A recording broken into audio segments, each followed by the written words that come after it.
Young Junk!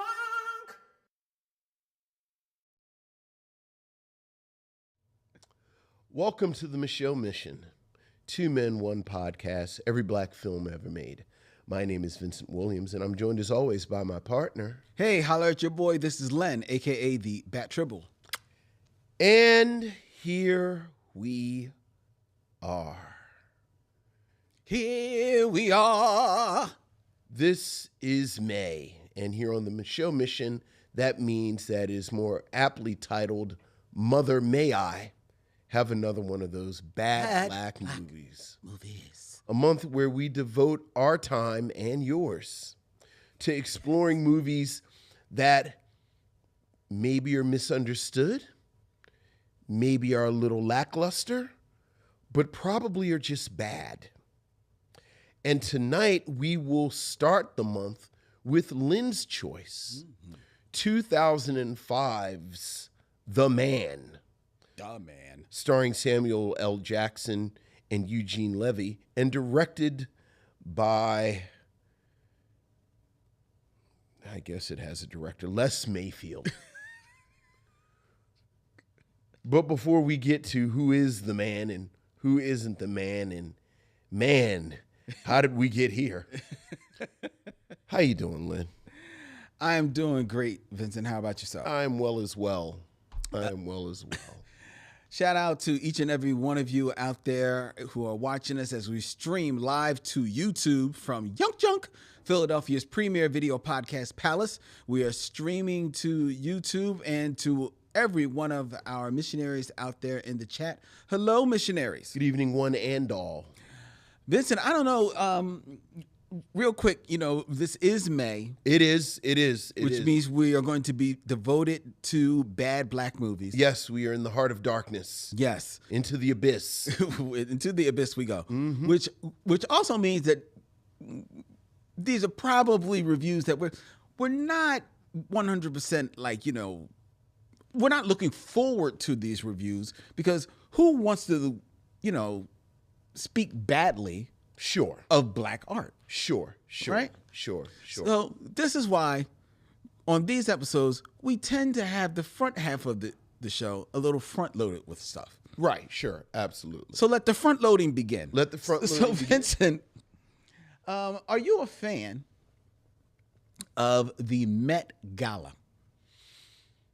Fan of the Met Gala is strong, but I was highly interested in this year. Yes. Yeah, very interested with, I think you and I talked about it. I don't know if we talked about it on air or not, but the book that came out, Slave to Fashion, about black dandyism. I think by Monica Miller, I believe. Yeah. I told you, Camille actually bought me a copy for Christmas. Okay. So I finished it, and then that got me really interested. And so I was very interested in this year. Yeah, because this year was kind of like devoted, right? The theme based was based on that. Yes. And I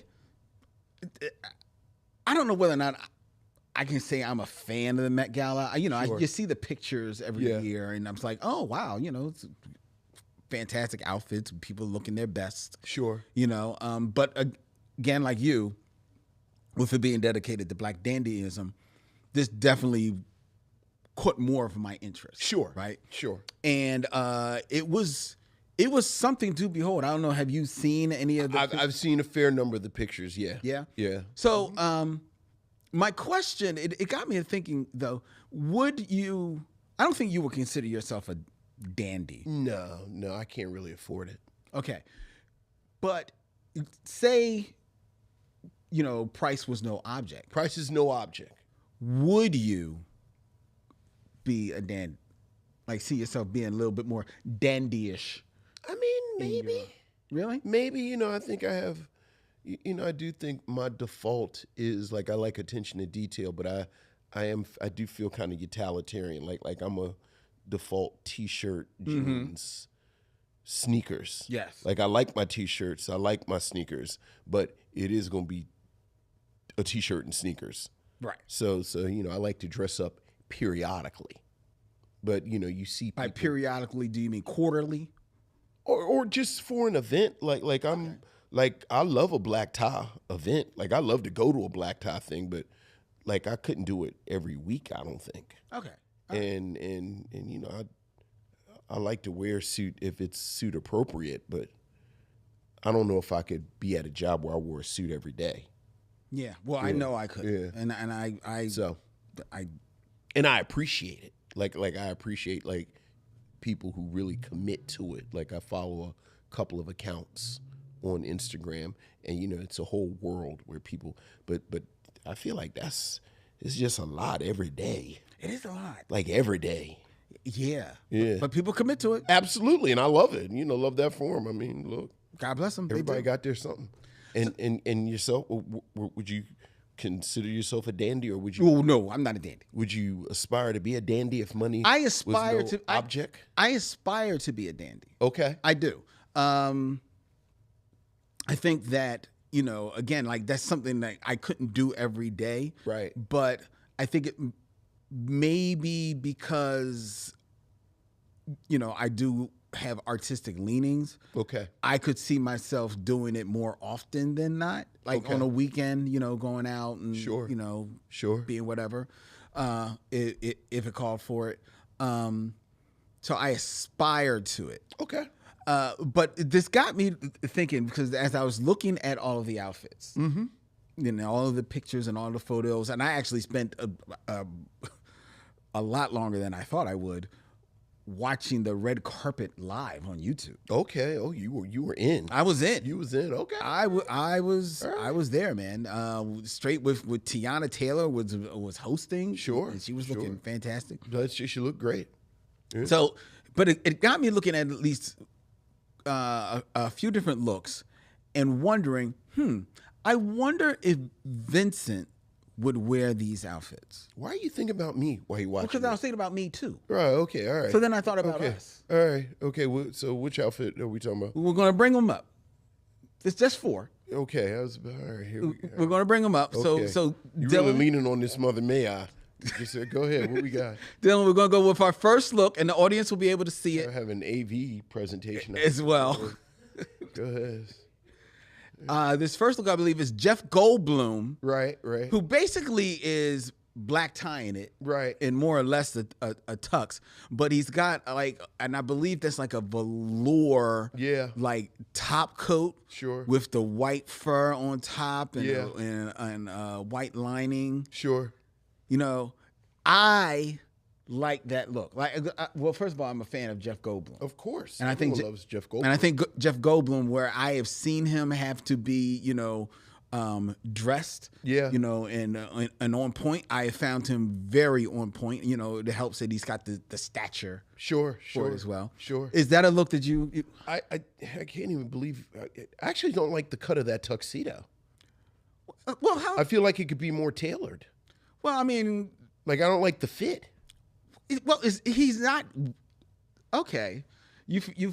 So you feel like I see it is a little bit more boxy. Yeah, I feel like it could be a bit more tailored.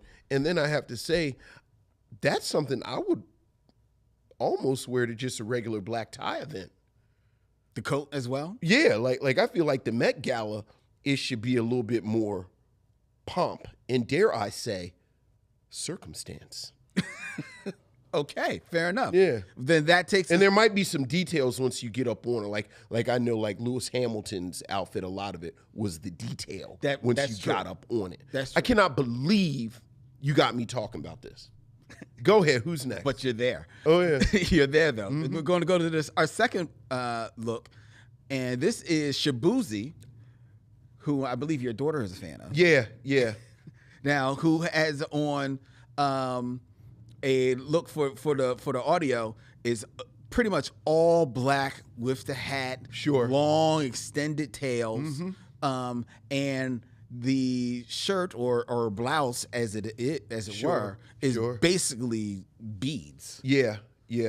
I like the beads. I like the beads as Yeah. well. I don't like the flare pants. I don't like the flare because I'm a bigger man, like you know, just a broad, stout man. So I would have to have mine more, again, tailored, like just the bell bottoms, and I noticed that the pants and the suits are That was the look. bigger.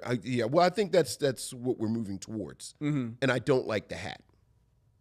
You don't like the hat, or or hats? No, I don't like that hat. You don't like that hat. You think I'm against hats? Well, I don't know. You thought maybe I was against hats? I've never seen you in hats. Just hats. I've never seen like I don't you in like a hat. hats. I've never seen. It's like you ever meet people who say they don't like music. Yeah. Like you don't like music? I don't like music. Like you think I don't like hats? Perhaps. Like just. Well, I have never seen you me in a hat. In a hat. No, I'm not against hats. Okay. Now I know. Now you know I don't like that hat. But you don't like that hat. That particular hat. Okay. Okay. Fair enough. All right. All right. So the beads work. I like the beads. The beads, I believe, works. Yeah, too. I like the beads. Let's go to number 3, Dylan. No, number 3. Now, number 3 is actually a couple. Okay. It's Lori Cumbo and Bobby Digi Olisa. Yeah. And Bobby Digi has like a suit with a cape. Yeah. Kind of like a la Captain Marvel Jr. Sure. Little bit look. With a cane. Look like a African carved cane, artwork cane, and lovely shoes. Mm-hmm. What are you thinking about his look? Just it sounds like I'm contradicting myself, but I'm not. I'm just really got it kind of like a Goldilocks thing. I feel like it's too much going on there. It's not a whole lot. No, it's the navy. It's the navy blue. Epaulets. It's the buttons. It's just too. It's the handbag. Or is that It's a cane. I think that's a walking stick. Yeah, it's just two. Is like the shoelaces. It's just a lot going on. Really? And I don't really see a unified look.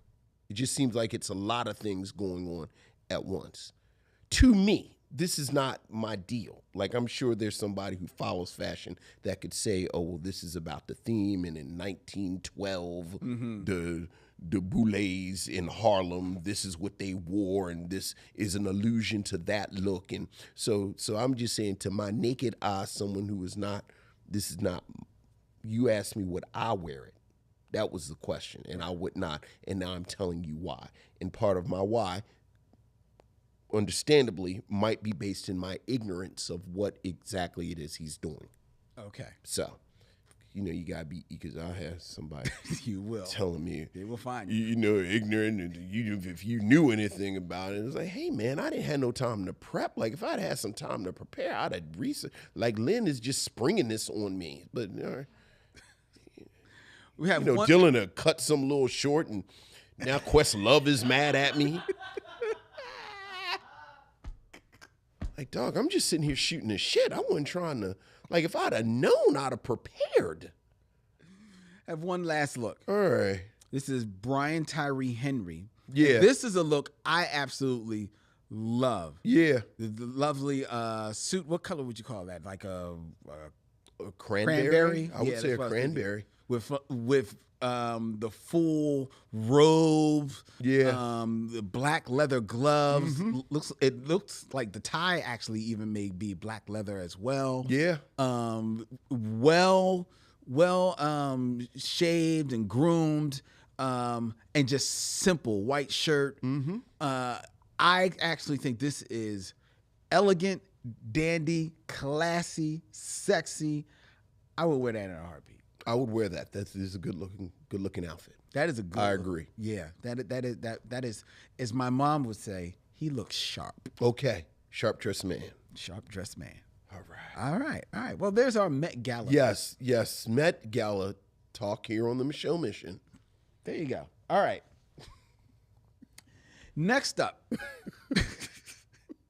I've got a list. We don't have no letters. We're going to get the letters. Okay, all right, go ahead. Get the letters. Go ahead. Now, all right. Next, I have a bone to pick with one of our friends of the show. Okay. And that would be Stephanie Watts of the Be Real Black Cinema Club. Okay. Who we're going to be seeing. I was about to say, this isn't a bone you could pick with her off air. This a public bone. Well, it's a bit of a public bone. Okay. So, all right. I was like, now we about to see her, right? Like, yeah, no, we're going to see her on Thursday. All right. We're going to see her Thursday. At May there you go. May 8th at the Bryn Mawr Film Institute, where we will be presenting the Be Real Micheaux screening series. Our screening of Beasts of the Southern Wild. Beasts of the Southern Wild. 7 p.m. this Thursday, May 8th, Bryn Mawr Film Institute. Tickets are on sale at brynmarfilm.org. Check it out and stay for the free pretzels and the talk back afterwards with Vincent, myself, and Stephanie.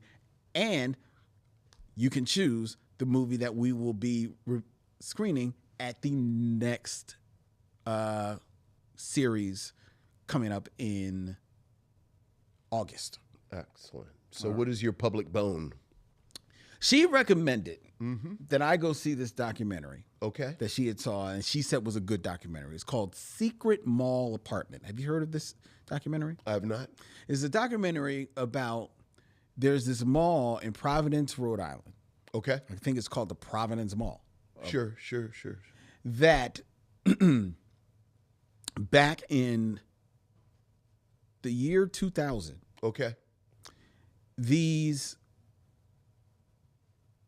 20-year-olds went and created for themselves an apartment inside the mall I've heard of this. and lived in that apartment for 4 years. I think there've been one or two cases like this. But yes, I did not know about this documentary. It is a documentary.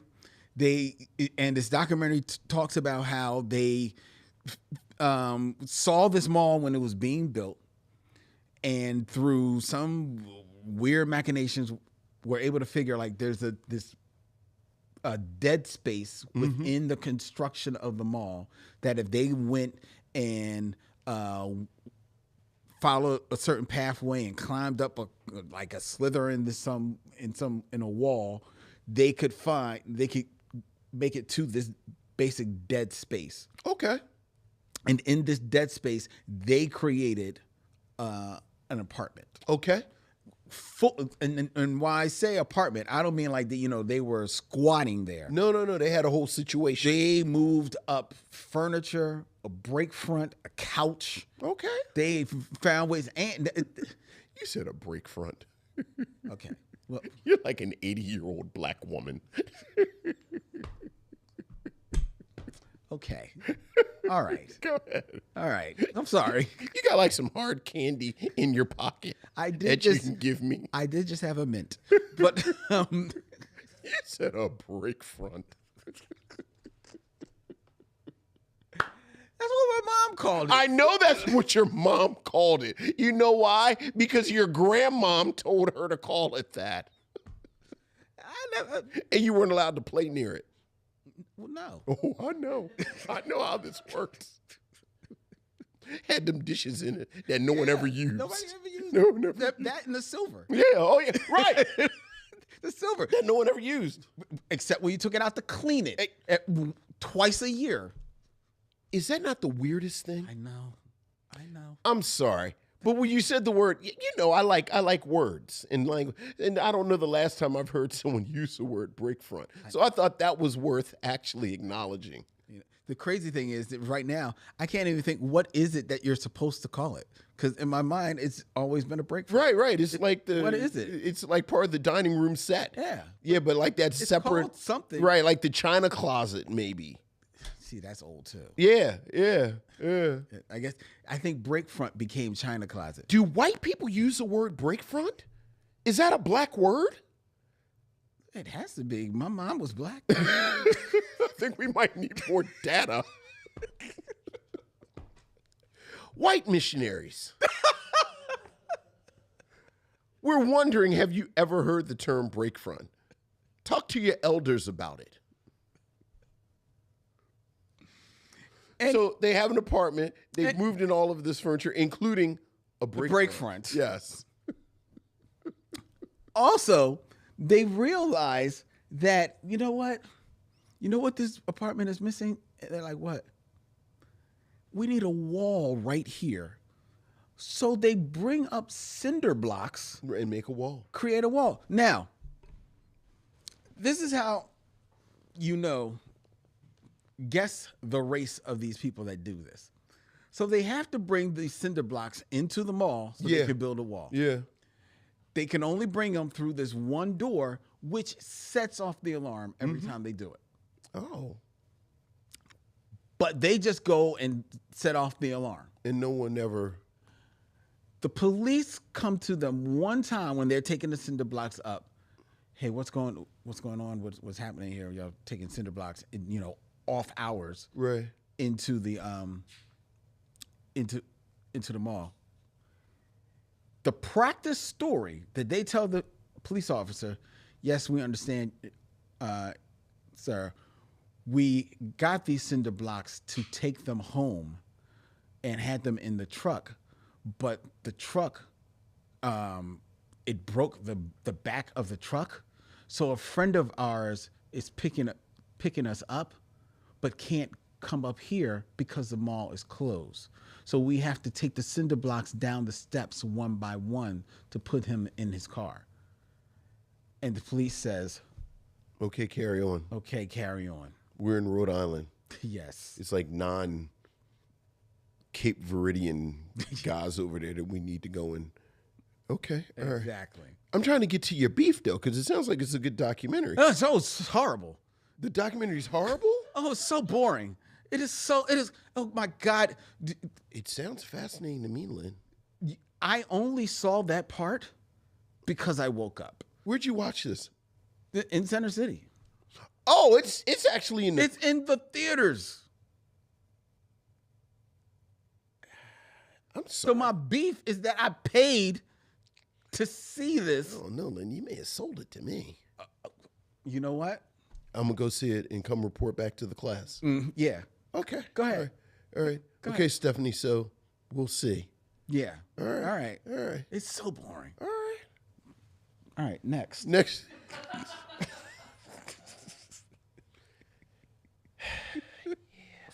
Okay.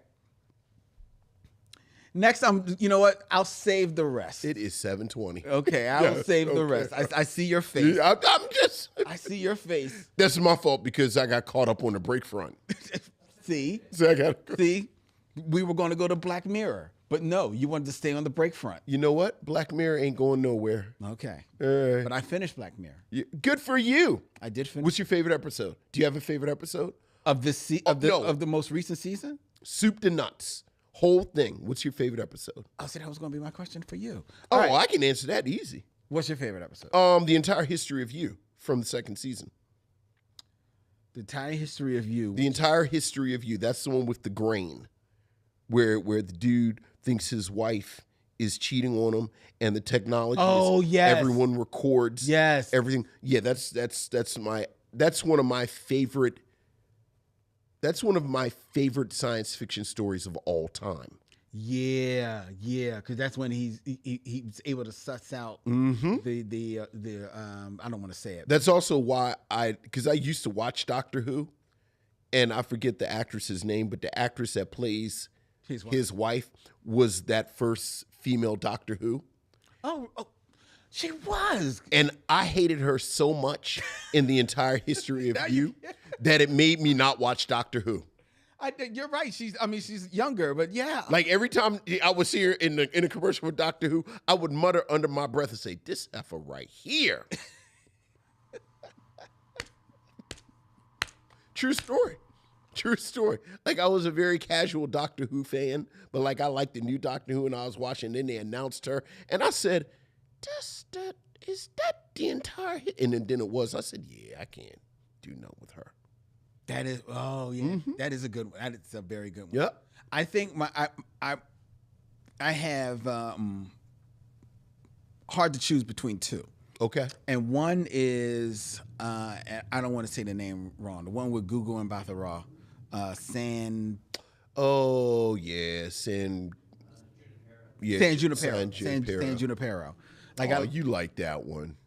I'm a softie. I was about to say I'm a softie for you're romance. such a casual. Like that's the non-Black Mirror person's favorite episode because that's the happy one.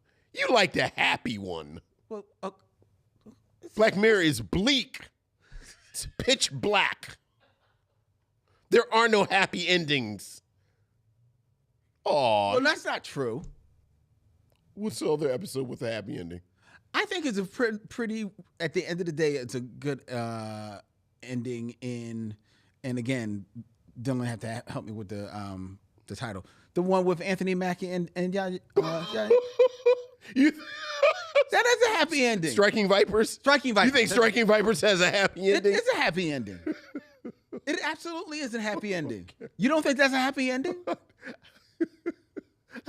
You honestly don't think that's a happy ending? I don't know if I'd call it a happy It is a happy ending. It's quite the befuddling ending. No, it's not. It's not befuddling at all. I mean, I guess they find each other, like they get...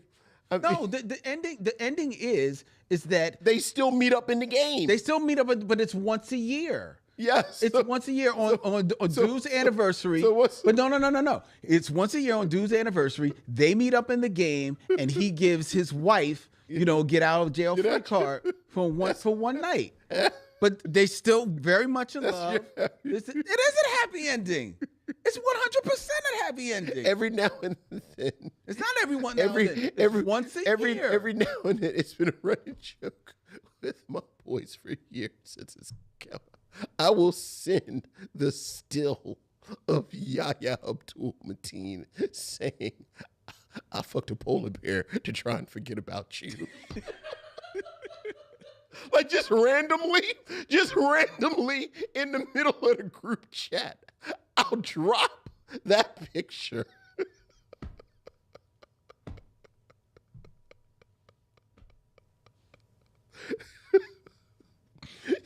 So, yeah, I guess that's all's well that ends well. It is. Okay.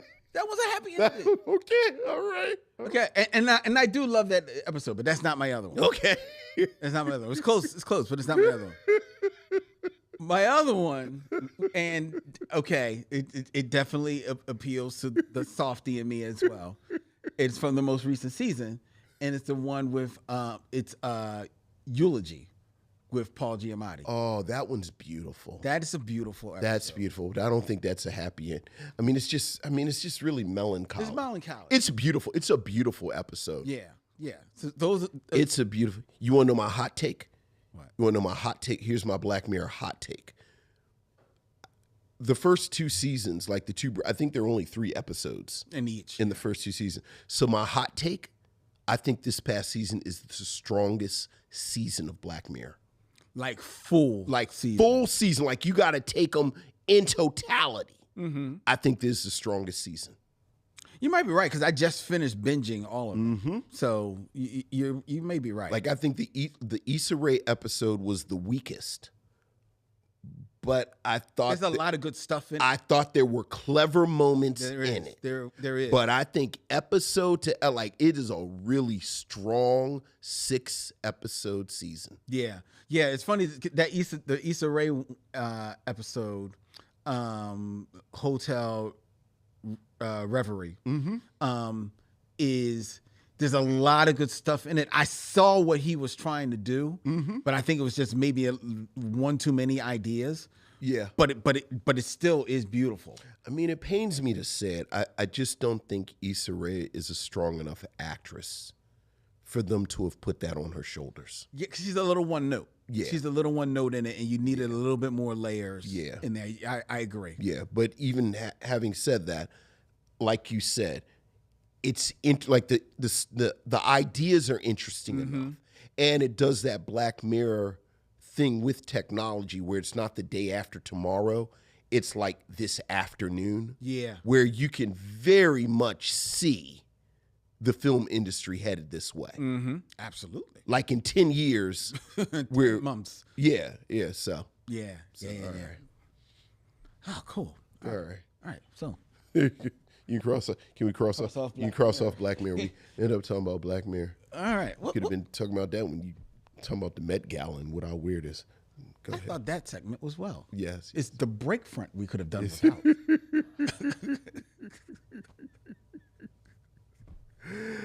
You want to keep your tangent. No. Get away with the tangent. And we'd be on time. All right now, 7:30. Yes, it is. Yes. And it's time for your emails. Or, as we like to call them, missives from the missionaries. So what else is going on, Lynn? We have emails, Vincent. Ooh, missives from the missionaries. Ooh. Ooh. Ooh, missives from the missionaries.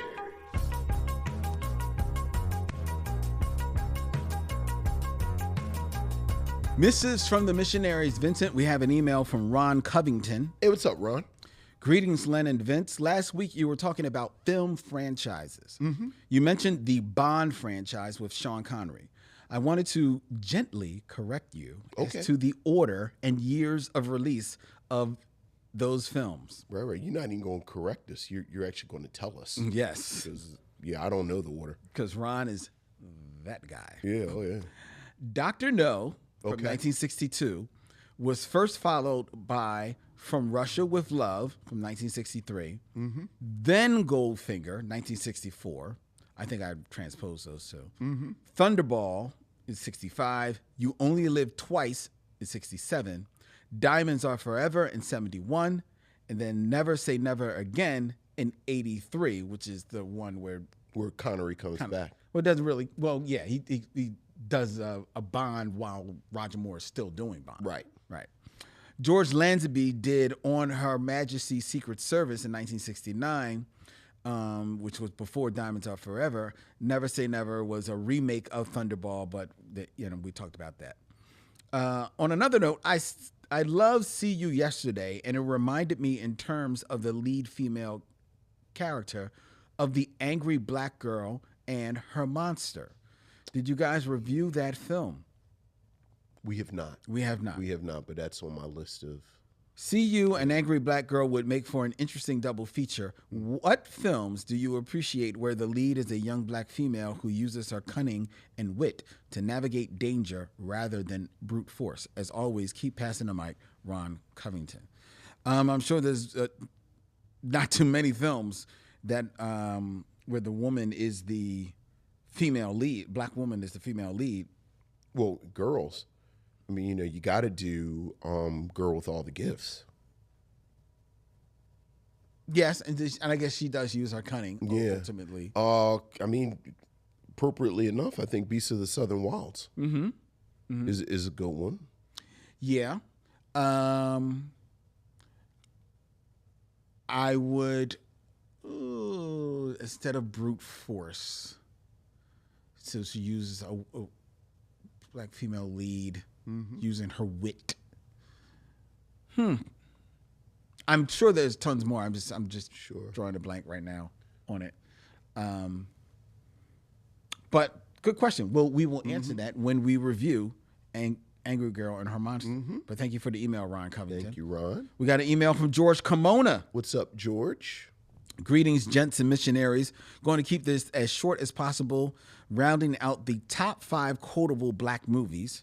He says, New Jack City with Sit Your $5 Ass Down Before I Make Change. Am I Your Brother's Keeper? And Rockabye Baby. Rockabye Baby. He's those are 3 good ones. Boomerang with Strange. Yeah. First the Fat Boys break up. Now this. That's a nipple because I'm drooling. Yeah. Love Should Have Brought You Your Ass Home Last Night. Oh, yeah. And Whip That Pussy Bang Bang Bang. Bang, bang, bang. Okay. And Spike Lee honorable mentions, You're Gonna Make Me Do the Crack Dance? Yeah. And Sal, Why Are There No Brothers Up on the Wall? Why is no brothers on the wall? Also, in terms of franchises, we have to give love to Godzilla and Godzilla and Kong's Monster Universe. As always, long live the mission, George Kimona. Okay. All right. Those are good additions, George. Those are good additions. Can't knock those at all. We have an email from Corey Nicole. Hey, Corey. Greetings to Len, Vincent, and the missionaries. I first want to address Vincent's statement about Michael B. Jordan in Sinners. Okay. As you both know, I went to see Sinners not once but twice. I went yesterday to further expand on my woman moment about Michael B. Jordan. She's having another woman moment. Well, good for her. Let's just say his grills and him being buff was super sexy. Okay. Also, between Smoke and Stack, it's Smoke for me. Okay. Smoke gave grown man energy. She likes responsible men. A provider, stood on business. Yes, he did. And he loved Annie to death. Yes, he did. Truly beautiful and sexy as hell. Okay, fair enough. Since it is Mother May I and the month of episodes I find hilarious, I pose a question for you both. Out of all the Mother May I movies you both have watched, what movie would you say it's a terrible movie, but it is also good? I listened and watched Rappin' this past weekend, and your episode nearly had me laughing out loud. Poor Eric LaSalle. At least Kadeem Hardison had fun. Mario Van Peebles, no comment. Can't wait for the new episodes, though. Love always, Corey. So, what movie for Mother May I have we reviewed that was bad, but was still good? Like entertaining, maybe? Yeah, because I can't think of one that we landed on recommending. I don't know. Did we do I Got the Hookup during Mother May I? Yeah, that's a good question. Because some bad movies we just do. Yeah. I don't know whether or not that was. You know, I have a soft spot for those 90s rapper movies that are objectively bad films. But there's something about them, Yeah, especially as time goes on, and they serve almost as a time capsule. Well, yeah, that's true. I can't think of anything that we did that we kind of liked, or certainly that I kind of liked. Yeah. I can't think of one. Yeah, not a. Ain't gonna be one this month. Yeah. Well, no, that's not true. This month there may be one. I'm looking forward. There's one of the movies we're watching. I haven't seen since I first saw it. Sure. So I'm interested in that. I don't know. You know what? I think we did Pootie Tang for Mother May I. No, we didn't. Because I never would have chose. Because I chose Pootie Tang, and I never would have done that. Oh, okay. Because I thought maybe I. Yeah, you know, I unironically love Pootie Tang. Oh, that's fair. Yeah. Then I can't think. Yeah. I know. All right. Sorry, Corey. Can't. We'll have to look back. We'll have to look back, and I would right now, but on the phone, gets a little time. Yeah. And because of Vince's tangent, we're on a clock. So You don't want over there. I felt like I'm sitting here talking to Big Mama. we have another last email. This is from Michael Lockett. Hey, what's up, Michael? Evening, gents and fellow missionaries. My salutation makes me feel like I'm walking into a family-owned and operated speakeasy where you two have a table and I have a standing Tuesday sit-down with you. Nice. It's nice. That's what he says. It's Yeah, nice. I like that. Thank you, two, for always bringing that real family welcome and sit down. You're welcome. You are welcome. Spoiler alert, both films I'm talking about today were good. Okay. Last week's See You Yesterday was just as good on a second watch as when I saw it when it first came out. There are only a handful of time travel films I'll ride for, and this is one of them. A great story that is real in both its teenage quirk and the painful story swirling around it. I haven't seen much from the stars since and hope their creativity isn't being stifled because this piece was wonderful. Mm-hmm. My time travel trip landed with you two as you critiqued This Is It, the Michael Jackson concert film. Yeah, oh yeah. As much Michael Jackson and his siblings that I have lived through, this film was a special look behind the curtain. Last year, I took my family to see the musical MJ, which was a polished up, whitewashed version of this man. Yeah. Don't get me wrong, the performances and story were moving. I had never seen this kind of joy and or honesty from MJ. I was 100% feeling y'all's riff on Michael in Black Dynamite.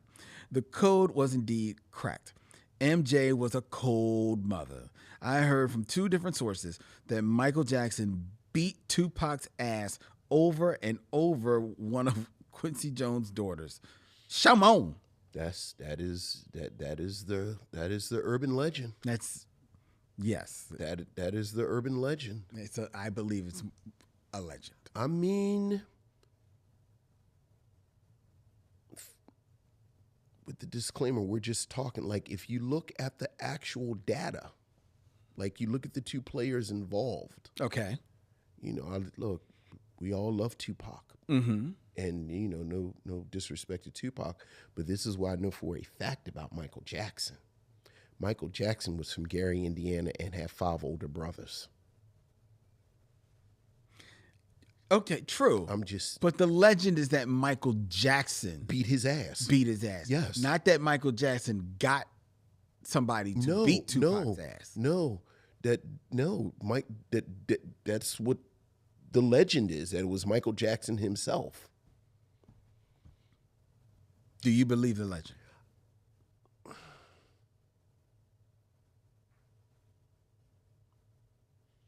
I think it's possible. Well, anything is possible. No, but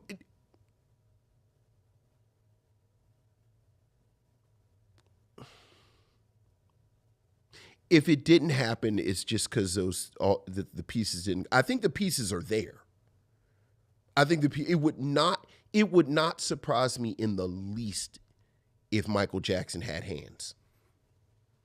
How old is Tupac supposed to be And in the story? the thing about Michael Jackson is I feel like people would take him for bad, and then you look up and you'd have been two-pieced. How old is Tupac supposed to be in this story? Look, however old, I don't know. Like I think he's supposed to be like still like a in young his teen. 20s. I think in his 20s? I guess. He died in Hey, his man, 20s. I don't know. All I'm saying is that it does not, like, look. Men of a certain age, I always believe they can fight across the board. And Black men of a certain age. no, men. You believe that? I got a whole and here. So here, you know me. I always feel like it's pre-crack and post-crack, and I think pre-crack is sort of like cursive, like dudes know how to fight. Like you scuffled, you people rolled around. Wasn't nobody really concerned about guns like that. So it's like playing the piano. Like some people are Duke Ellington. Some people can play chopsticks, but everybody, and I always felt like people of a certain age can fight, like know how to throw a punch, know how to take a punch. So Michael Jackson on that side of the barrier. Okay. First of all, just his age. Second, like I said, Michael Jackson got a lot of damn brothers. And if you know anybody in a family with brothers, them dudes usually can fight. Because they were in there fighting. Yeah. And like I just said, and you're not trying to hurt nobody, but just the actual skill. Michael Jackson was in great physical condition. Why are you saying like Michael Jackson? I mean, he was skinny. I mean, he wasn't. He was wiry. Okay, fair enough. Why are we gonna act like Michael Jackson one of the greatest entertainers of all time, and the physicality that goes along with that? Like he didn't sing, dance, have you? Are you aware of Michael Jackson? Have you seen any footage of him? I have. I don't know if there's any footage that you've seen. Like, let's not act like he wasn't a physical specimen. Okay. He had reach, like he was a tall dude. Look, let's not act like I think people. Oh, the children. I'm not taking no dude. Yeah. Okay. All right. I think it is possible it happened. I don't know nothing about Tupac and with Tupac, but I do know Michael Jackson. Michael Jackson, he's a man of a certain age. He had 5 brothers. He been performing since he was like 6, 7 years old, as we all know from the historically accurate docudrama, The Jacksons: An American Story. Joe had them carrying cinder blocks back and forth. Like, I mean, let's not. To the secret apartment. Look, so, like I said, it sounds too good to be true. Okay. But, look. Michael continues, I believe it was Vincent that brought up the centering of spirituality in the creative process that allowed Michael Jackson to survive, and I think for Prince to be able to continually evolve, create, and stretch himself. Do you two think, more than any other personality type, Black creatives need some sort of spirituality to maintain themselves in their artistic projects in the whirlwind of white delusional systems all around them? P.S. I, too, need a drink with copious amounts of ice when Ava DuVernay is around. Sweet Jesus, that woman.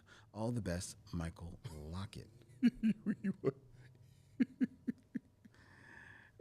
You want us to...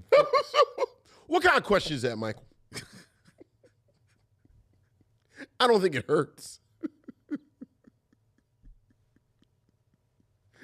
I think spirituality helps. I think you need something to keep you centered. Yeah. You need something to keep you centered. Yes, there you Michael. go. That's my insightful analysis. I think you need something to keep you centered. And that's what it is. It really just about is a centering, and it Right. is. You need good counsel. Yeah, but there's a part of me like, as you get older, I guess you get a little bit more cynical. I don't know necessarily that I would call it spirituality, but that center, whatever that is within you, I think it is born from your relationship to religions and learning these things, and then taking that and melding it with what you know and creating Well, I tell you wouldn't know in 20 minutes we were going to be talking about fart jokes. the one funny moment in this stupid movie. Oh, boy, you've got a low bar for funny. Well, I needed something. Yeah.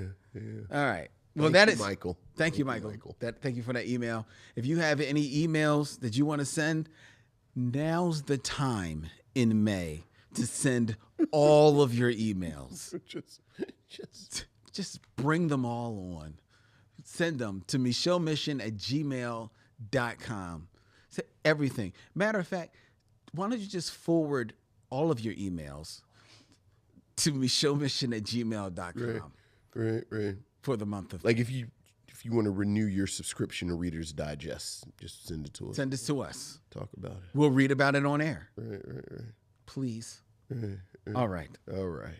And now it's time for the Game of Kings. The Game of Kings. Or as we call it, 6 Degrees of D'Urville Martin. All right.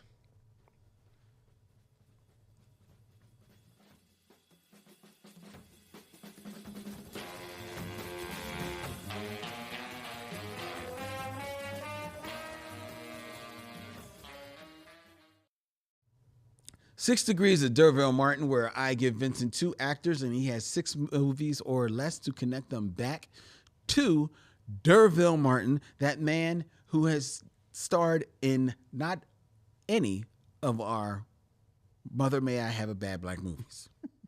Nor any episodes of Black Mirror. All right, Vincent. All right. Keeping it in theme. Keep it in theme. We are going to be reviewing for tonight 2005's The Man, The Man. starring Samuel L. Jackson and Eugene Levy. And this actor, who in 6 films or less, you have to connect to D'Urville Martin, and you cannot use The Man. I can't use The Man. Miguel Ferrer. Oh, is that my man in here? Yes. I was hoping you'd use him. Because, first of all, I love him. Oh, I do too. I love him. And I kept waiting for a plot twist in this lazy-ass script that would utilize him more, and then it didn't. Not at all. And it's like, it's Miguel Ferrer. Like, you gotta. Anyway, we'll talk about that. But, because you know what I love him in. You know my Miguel Ferrer movie. I got it. And the one I'm going straight to. Let's go. Oh, you're not going to guess? I think is it Because, of course, it's RoboCop. RoboCop, yeah. Yeah. So, and I'm going to need your help with an actor in RoboCop. Because I'm going to go a fun way. Because D'Urville Martin is, of course, in Five on a Black. No. He's in Dolomite with Rudy Ray Moore. Rudy Ray Moore is in Penitentiary 2 with Mr. T. Mr. T is in DC Cab Yes. with Irene Cara. Irene Cara is in Fame with, and this is the actor I need. He's one of the evil henchmen in RoboCop. He was on ER for years, but he was in Fame as the closeted gay actor. Is this? Let's see. don't think that's him. I don't think that's him. No, that's not him. He was on ER for years, and then like the helicopter killed him. Ooh. First it cut his arm off, and then he got killed by heli. It was actually pretty hilarious. Jesus. So this actor, He's in Fame and he's in RoboCop. so he's in the movie Fame, Mm-hmm. and he's in RoboCop. All right, let's see. Let's see. It's not Fame. I'm gonna. It is. Is that him? I think he might be. I think I have him.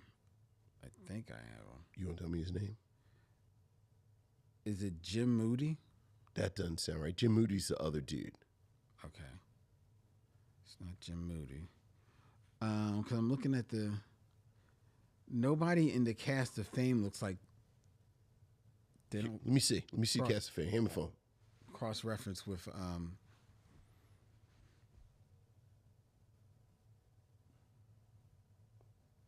Paul McCrane. Paul McCrane. Paul McCrane. I've never heard of him. Paul McCrane.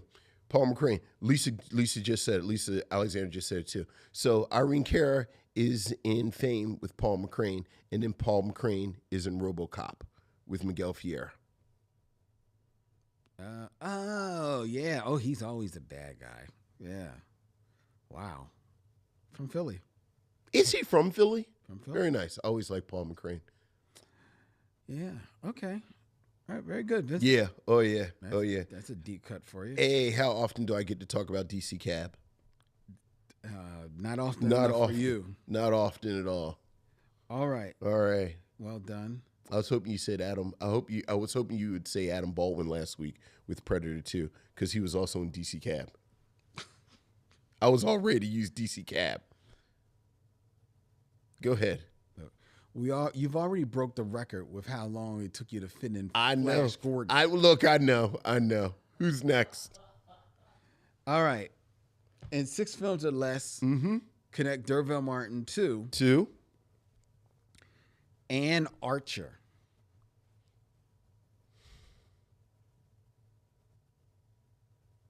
Oh, that's a good one.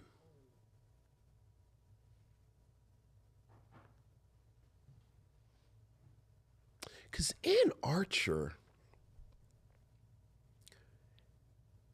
she's in a lot of ways like the white Kim Elise.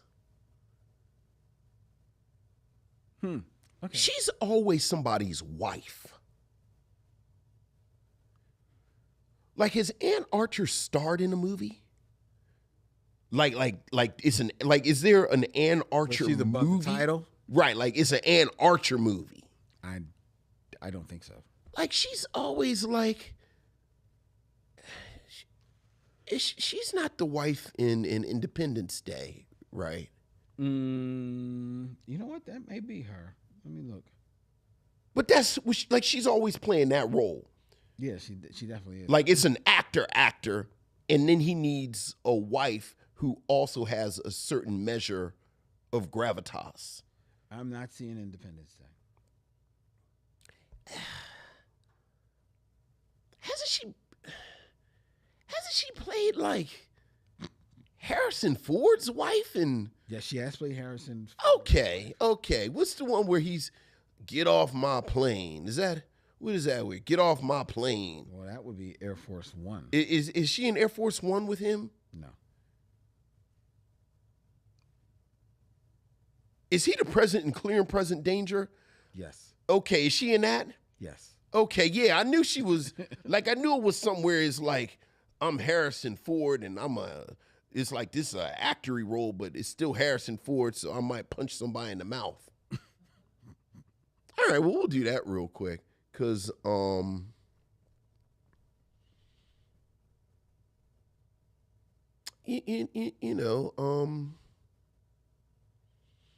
Delville Martin is in The Final Come Down with Billy D. Williams, who is, of course, in The Empire Strikes Back with Harrison Ford.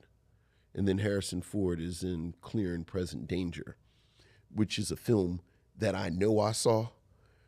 But if you pointed a gun to my head, I couldn't tell you the plot at all. Like, I know he's the president, and I guess there's some danger that is both clear and present. And Ann Archer plays his wife, who's equally in danger. Right, but she's like a first lady, and it's like you're playing Harrison Ford's wife, so like you had to have a certain air about you. Still saying absolutely nothing about the movie. yeah, but I'm just saying, but that's Ann Archer's lane. I know. It's like Kim Elise.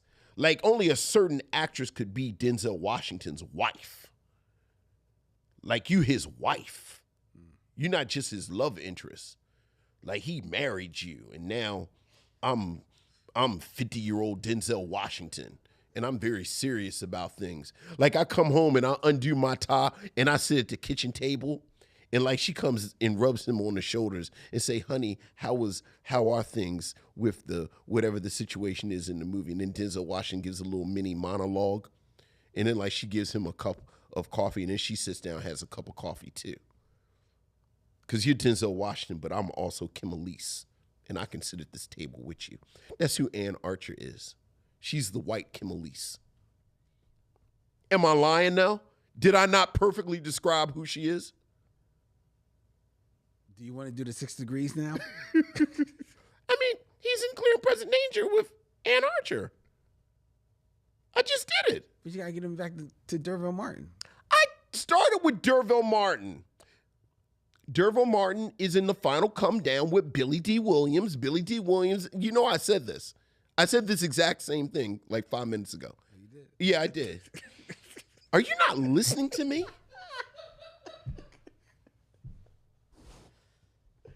Is that what your ass over there talking about, the Met Gala? I think I fell asleep. Hey. Well, you're missing gold over here. Gold!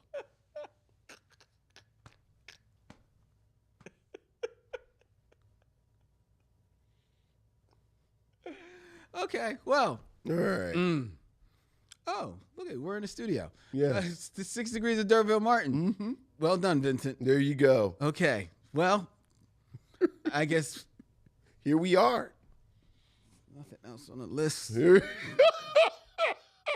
We covered your list. If you're suffering with some, feeling like you need to talk to someone, you may want to try BetterHelp.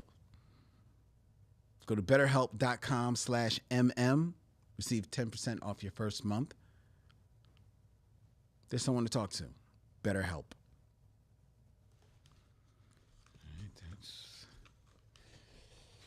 I had to be quiet when you did that. Don't mess with the money. You get real serious with the money. So now. No, you want to do Mother May I? Come on, here we go. It is now time for us to review The Man.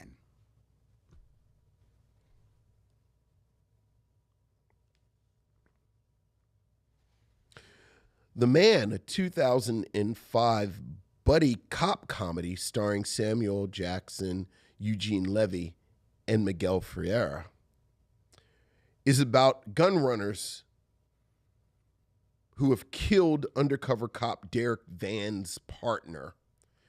And Van sets up a sting where he arranges to meet with an arms dealer at a diner where he'll be the only one reading USA Today.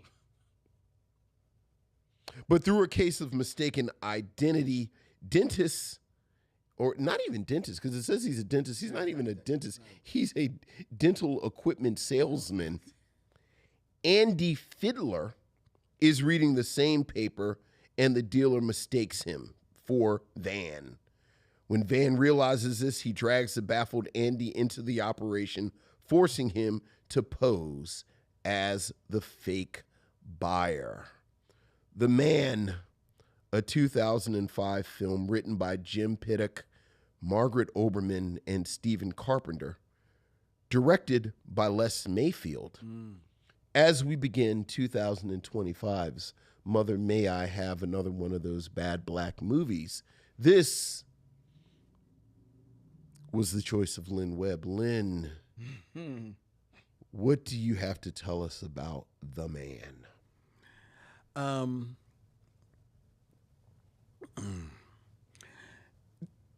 The reason why I was interested in reviewing this film Okay, all right. is because I was very curious about the teaming up of two actors who I enjoy. 100%. I enjoy, we have gone long and hard here on the Micheaux Mission about how much, for the most part, we enjoy Samuel L. Jackson. Not all of his movies are top notch, but he always lays it on the line. Absolutely. One of the great actors working today. Absolutely. Because we review black films, it's not often that we're able to praise the work of some of the more prominent white actors out there, because they just don't, tend to star in a lot of the films that we are reviewing. Eugene Levy is not an A-list actor, but he certainly is high B-list, especially coming off of the success of Schitt's Creek, which is TV series which ran for more than a few years on Netflix and actually won an Emmy Award. And clearly he's a comedic legend. I'm going to go there. All right. And that was a television show. But he's a comedic legend dating all the way back to the late 70s and 80s with SCTV, which was a Canadian sketch show a la Saturday Night Live, that he was a member of that troupe, along with such notable actors as the late John Candy, Mike Myers. No, Mike Moranis. No, Mike Myers. Mike Myers is on Saturday Night Live. Oh, you're right. You're right. Yeah. You're right. It's confusing because Mike Myers is Canadian, though. Right. He is Canadian. And I actually meant Dave Thomas. Yeah. Dave Thomas. Was on there. Joe Flaherty. Andrea Martin. Andrea Martin. And then we'll go on to prominence in the movies, along with starring the Christopher Guest, improv films, For Your Consideration, The Mighty Wind, and of course everybody's favorite Best in Show. Oh my goodness. And then he gets attracted by a whole nother demographic as the father figure in the American Pie film. Yeah. So he has been this legend throughout time, throughout the latter half of the 20th century in comedic spaces. So when you get those two together in a film, a buddy cop film that's in 2005, are we already past the buddy cop, heyday by 2005? Absolutely. So this is kind of like revisiting that genre. That's what this movie offers, that the opportunity. Has some shades of one of the better, more heralded, slash buddy cop films from that era. Midnight Run, starring Robert De Niro and Charles Grodin, kind of like in similar type of roles. You've got a gruff, authority figure who has to shepherd this more nebbish guy around town for whatever reasons. And that's what happens in this movie. This movie, you laid out the plot. The plot is like, it's doing like you say, a lot of work in that sentence. Because this movie is basically Samuel L. Jackson and Eugene Levy drive from one spot to another spot, drive to another spot, to another. That is the entire movie. I lie to you not. They are just driving from spot to spot, barely getting out of the car. They're not driving to a spot and then having like this big scene someplace. No, they're still in the car bickering at one another. Okay. We get to see these two gigantic talents riffing off of one another. This should be comedic gold. Samuel L. Jackson, you know, he knows his way around a line. Yes. And Eugene Levy, legitimate comedic genius. Yes. Watch them make gold. Yes. No, it does not happen. This movie is not funny at all. It is at an hour and 20 minutes. It's an hour and 19 minutes too long. Yeah. It is, and Samuel L. Jackson and Eugene Levy are tired. Yeah. By this time in 2005, Eugene Levy is on the other side of the Christopher Guest movies. He is on the other side of the American Pie movies, and he's actually trying to find his way in Hollywood, right? And it's not too long before this. Fun note that you may not know.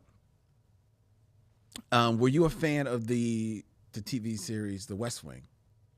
I was not. Okay. I just didn't watch it. I didn't have anything against it, but yeah. Right. The character on that show, Tobey Maguire, who was like the White House like chief communications officer, right? Played by Richard Schiff, was a very acerbic but dark character who had a very good storylines throughout the run of that series. Eugene Levy was up for that role. Eugene Levy actually was the man who they thought they were going to hire for that role before Richard Schiff walked in, and they ultimately gave it to him. And it's interesting to go into a parallel universe where Eugene Levy, this comedic, character of note, joins this drama and is allowed to now be funny when he has to be, but also show different dimensions and show his dramatic chops. Wondering where his career would have been, because he would have been on that show and around this time. Okay. He would have still been on the West Wing, still doing capable work, maybe even going up for Emmy nominations like Richard Schiff did, instead of still trying to find his way around. Samuel L. Jackson, 2005, he's on the other side of the Star Wars movies, and the Marvel movies are about 3 years away. Right. Iron Man. But in 2005, Samuel L. Jackson is a working actor. Yes, he and is. He may be the most working actor. Yeah. He is the James Brown of actors in 2005. And because of that, Samuel L. Jackson at this moment, you can tell he is choosing the moments when, okay, I got to work in this one and I got to cash a check in this one. Right. And the man is Samuel L. Jackson cashing a check. Yeah. He is 100% cashing a check. He is phoning in this performance, which is basically him doing Samuel L. Jackson does Denzel Washington in Training Day. I actually said it's Samuel Jackson playing Samuel Jackson type. Exactly. Yeah. Right. And the two of them, they don't mesh at all. Yeah. There is zero chemistry between them. The movie, the director was Les Manfield. That sounds right. Is it? Les Mayfield. Excuse me. Les Mayfield. Basically a pedestrian director. He did anything of the. Certainly not an auteur with a style. Sure. There's no style that is brought to this film. No. At all. No. Not at all. No. He doesn't do them any favors by keeping the camera very tight on them for a lot of this movie. There's a lot of tight shots. It is. Well, in the car. Because they're in the car the whole time. Yeah. They're in the car the whole time. Now, shout out to 2005. They are actually in a car. Yeah. They're actually driving through the streets of, they say it's Detroit. So I don't know whether or not they're actually on location in Detroit, but they're on location. So, so that part gets right. It's nice to see, like, when they're driving along, they're actually passing streets and it's not just like a special effect. It's like, oh, that's refreshing. You're just trying to pull what you can. Yeah, I'm trying to pull what I can, man. Because this movie, it is so not funny. I can't believe you mentioned about there's a fart joke in this movie, and there basically is a fart joke.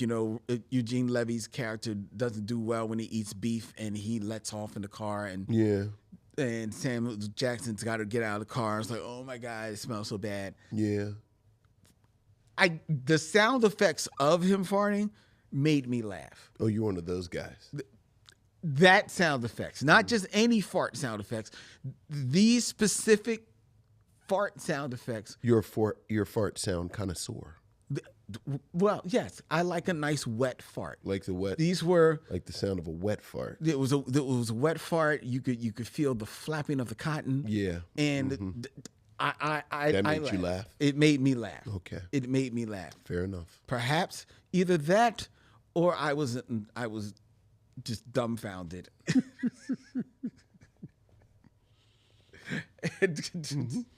Laughing to please release me. Sure. Yeah, it's not a good film. Look. I'll pick up with the fart joke. I have a list of hackneyed jokes that always let me know that I'm watching the product of, I don't want to use a word like lazy, because that's a very provocative word, but a not entirely active imagination and productive. There's the fart joke. There's the prison rape joke. There's the flamboyant gay joke. There's the funny foreign guy accent joke. Mm-hmm. There's the fat joke. These like the 5 jokes that when I see them in the film, I'm like, okay, this is not a Neil Simon script. This is not a Mel Brooks. And that's not even because sometimes you might get a fart joke in a Mel Brooks movie. One of the more famous ones. But Mel Brooks is Mel Brooks. Mm-hmm. And this has 2 of those 5. You get the fart joke, and then you get an allusion to prison rape as a joke.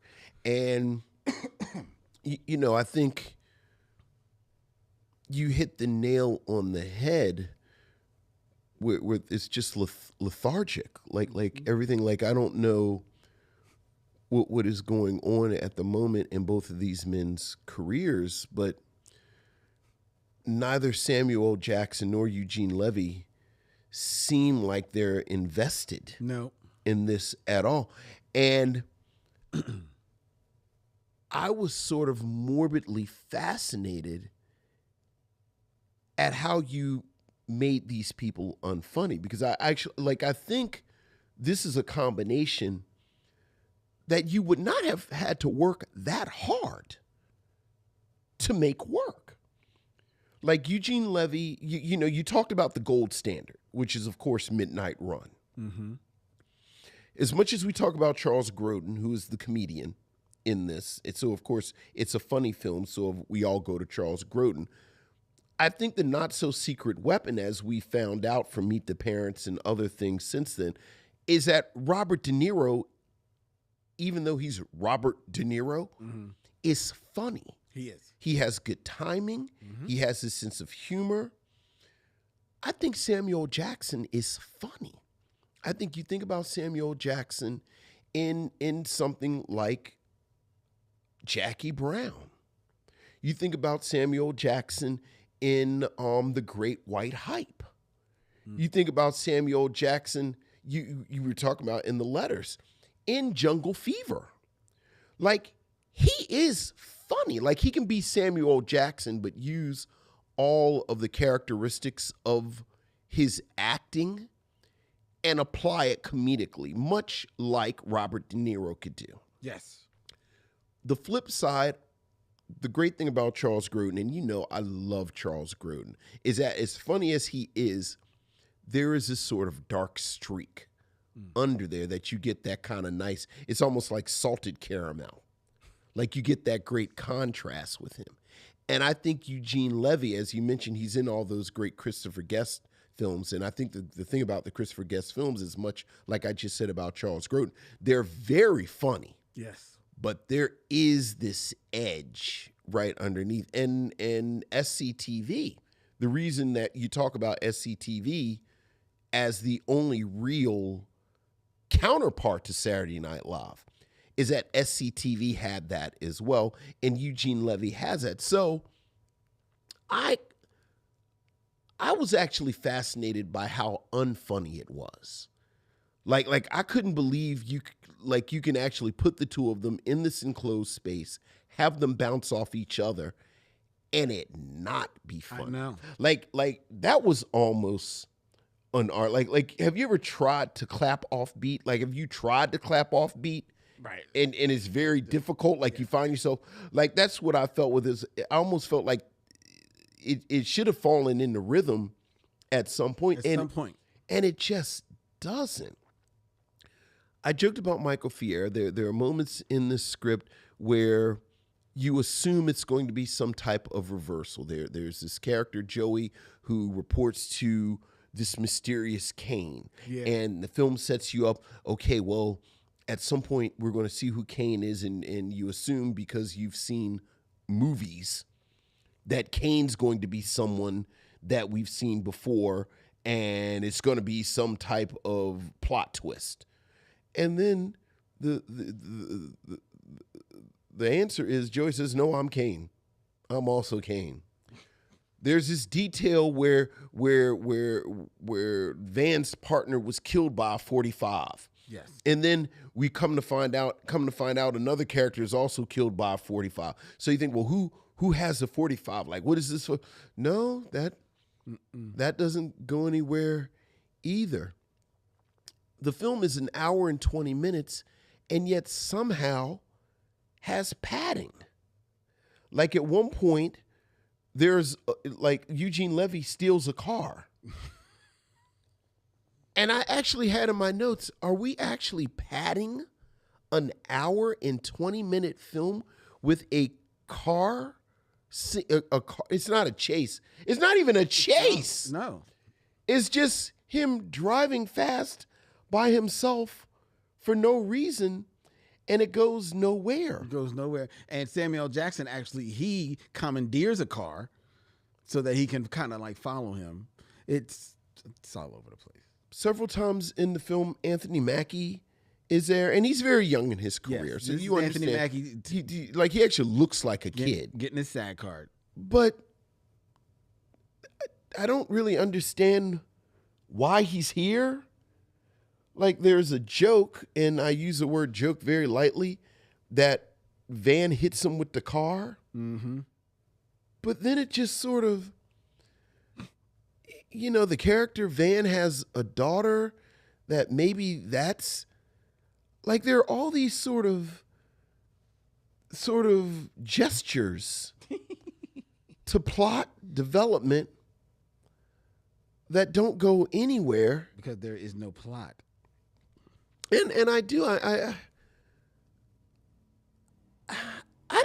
you know what, can I tell you the God's truth? I don't understand how this film got made. Like, I don't understand what the pitch was that someone said, we're going to produce this. I mean, I guess, I guess Samuel Jackson, Eugene Levy, I guess maybe they signed up for the money. Maybe the money? Yeah, absolutely. Absolutely. Somebody. And then someone said, we've got Eugene Levy and Samuel Jackson. So, I was half expecting. So we'll produce it. I was quite surprised that, at least not in my research, that this wasn't some script that was left over from the heyday of Buddy Right. cops that was you found out was actually attached at one time to Bruce Willis or something like that, because that is it's not odd to get Samuel L. Jackson in this movie, Right. especially at this time, Right. right. Strike while the iron's hot. Make that money. Make that money. Have your Absolutely. name above the credits if you can, whenever you can. Sure. So it's not out of line for them to get him, but to get Eugene Levy, who had only one other time, and this was at least 20 years before, on some more smaller film, had his name above the credits. Right. Like in 2005, Eugene Levy is not the person you pull for that assignment. Like you didn't see that in the room, that these two just don't mesh. Like, what are we doing here? Right. It makes absolutely zero sense putting them together. And whose instinct was it in 2005 that we needed a buddy cop film again? See, I think you keep saying buddy cop, but I guess in my mind, the buddy cop is a version of an Odd Couple film. Yeah. And, I don't think you can ever go wrong with these Odd Couple pairings. They just did. No. I mean, just as a concept. Like, I think that's an evergreen concept. Like, you take these two. Look, as much as I dislike them, apparently I'm in the minority. Kevin Hart and The Rock have probably made 4 versions of these Odd Couple films in the hour that we've been doing this. Like the two of them just print money doing this. That's true. So it's not like, oh, nobody wants to see this odd pairing of people together. Because I think people do. And I think they work when they work. Okay. All right, fair. I mean, what's the now here's a question. What's the last good one? Like, what's the last sort of, I'm an action guy, I'm a comedian. We put him. You know what? Speaking of Kevin Hart, what's that movie he made with Ice Cube? Where's Kevin Hart? Is that Ride Along? Yes. I enjoyed that.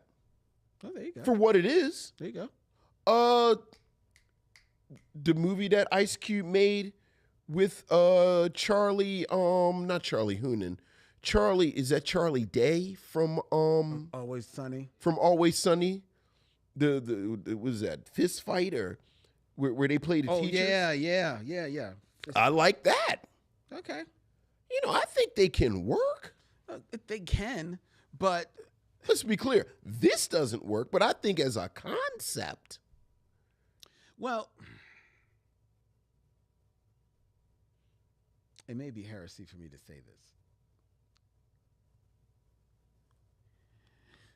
I think that Ice Cube has shown in his acting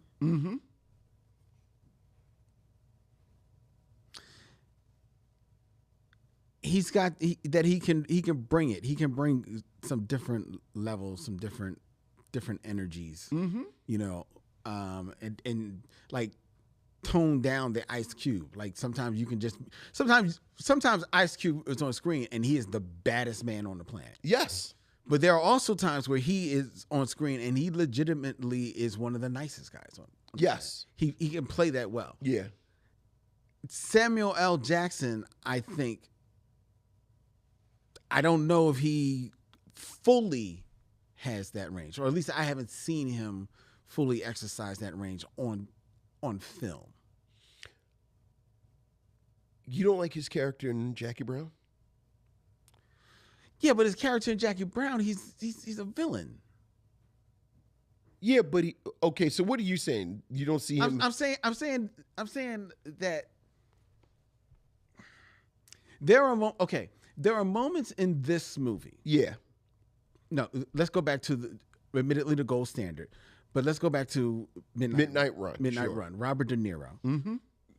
Mr. Robert De Niro, Mr. Intensity when he wants to be. Yes. But the beautiful part about that movie is not so much his comedic chops, even though they're fantastic. Mm-hmm.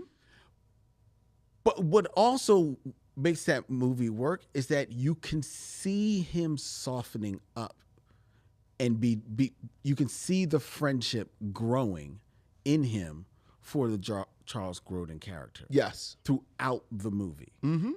So it feels earned. Yeah. In this movie, Samuel L. Jackson, whether or not it's the direction, it's the script, or his own instinct, is so one note. Yes. Just beating up on the guy, even though he's dragging this dude all around the city, even though this dude has helped him make a connection to his little daughter. Yeah. All he is doing is beating up on this dude the whole movie. So that when it seemingly is a friendship moment, none of it seems earned. Yeah, but I think that's because the script is absolutely horrible. I don't think Samuel Jackson couldn't have pulled that off with a better script. But I don't know, because I don't think that he has been asked, at least not that I have seen or I can recollect, to show that dimensionality in the majority of his roles.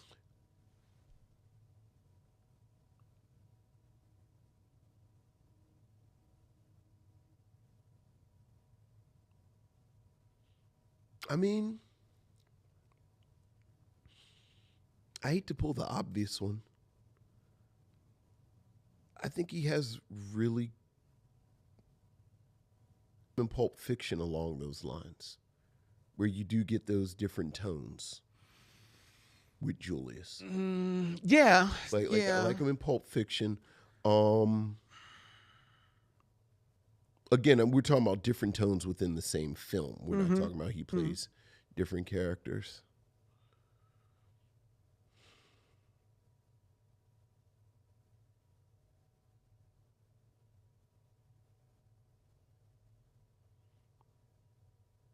I think Eve's Bayou, he's really complicated. Oh, yeah, but I don't know. I don't know. I don't know. You don't see the softer side. I think he's very soft in Eve's Bayou. I think he's amazingly soft in Eve's Bayou. I don't. With his daughters, yeah. I don't see it. I never trust him in that movie. You never trust. Now that's interesting. It's really dangerous bringing up Eve's Bayou in this conversation, because that is a film that is 1,000,000 times more interesting than this. Yeah, I don't think you ever trust him in Eve's Bayou. At least me. I don't trust him in Eve's Bayou. And I think that I think that's a fair read, though. Yeah. Especially if we say that Journey Smollett's character is an unreliable narrator, which I think you can. But again, this is May. This is May. This is May. All right, all right, take that off today. All right, I'll just go along with you. Thank you. I'll just go along with you.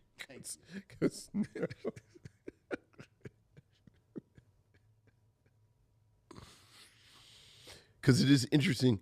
We ain't gonna talk about Eve's Bayou. Say it. You start. No. But it is a fascinating moment that what we find out about what transpired between him and Megan Good's character. We find out in a letter, but we find out in the letter that Journey Smollett's character has read. But then you realize that the whole movie is embedded, that this is Journey Smollett as an adult telling the story. So you have like 3 intermediaries, Right. between what happened. Like, we never actually see what happened as the viewer. We have adult Journey Smollett's character relaying what she said as a kid, relaying the letter that she read that he wrote. So, Right. all right, go ahead. I ain't got nothing else to say about this movie. What else you want me to say? I think this film's biggest crime is that it's boring.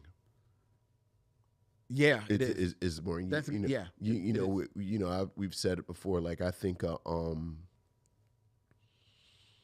some films are so bad that they can kind of be entertaining. Like I always think about a film that here's a film that was bad, but I've actually watched it once or twice since we reviewed it, and it makes me chuckle. The Wild Man Steve's star vehicle, the $6,000 nigga, which is a terrible film. God, But yes. but it's so terrible. It's like, I cannot take my eyes off of this. I found a way to divert my eyes. Yeah, but it seems so weird in May to say this. Would you recommend The Man? No. No. Would you recommend The Man? I would not recommend The Man. And again, I kind of, it's not even a train wreck. No. Because you get this, you're talking about it's boring. And it is. And we talk about Samuel L. Jackson and Eugene Levy just walking through it. Miguel Ferrer, they do nothing with. I kept waiting for I just knew he was going to be the criminal mastermind. You're waiting for it's like, how do you have 90s quintessential bad guy in your film and do nothing with him? You're waiting for it and it never comes. But no payoff. Yeah, I just think I think nobody is interested in making a. I hope all the checks cleared. Well, I'm sure they did. Yeah. I believe they did. Mm-hmm. All right. All right. That is our review of The Man. Yeah. Before we tell you what we're going to be reviewing next week, I invite you to send all of your emails, every one of them, you heard me, to micheauxmission@gmail.com. That's micheauxmission@gmail.com. What do you know?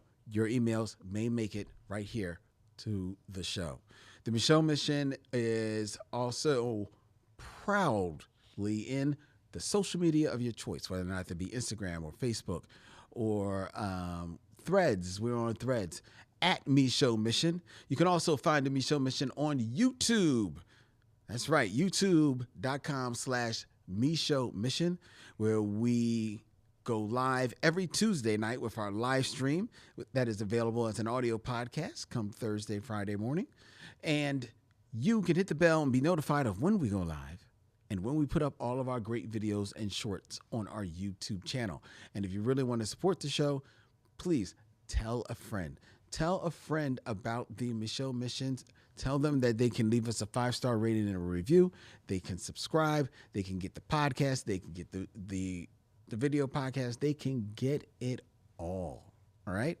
And in June, we will be presenting another way that you can support the Micheaux Mission.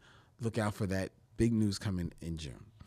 The Micheaux Mission is also a proud member of The Podglomerate, thepodglomerate.com. They make podcasts work, such as ours, which will be returning next week here as we continue our look at Mother May I Have Another Bad Black Movie. It is Vincent's turn. It is. Dialing back the clock to 2003.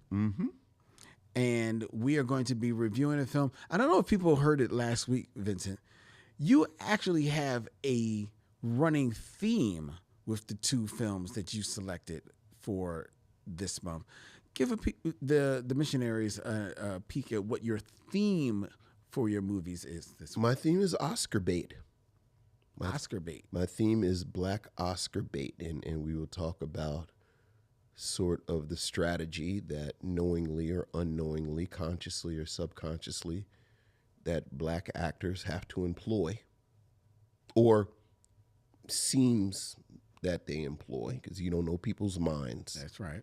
And there's a type of film that patterns have emerged if you look at the films that are honored with black people in them, certainly in light of the revelation that a lot of the voters don't even watch all the films. So then as a black creative, you got to go through that hoop. Like, I have to make something that's going to appeal to this voting group that'll watch it. And that is my theme for my two films this month. One that did not succeed in this strategy, and one that did. That's right. So the one that did not succeed. The one that did not. But will be awarded status here. On Mother May I. From 2003. Yeah, oh yeah. Cuba Gooding Jr. From 2003. We hadn't had a black president yet, That's right. but we were in the 21st century. In the 21st century, we didn't have a black president, but we did have radio.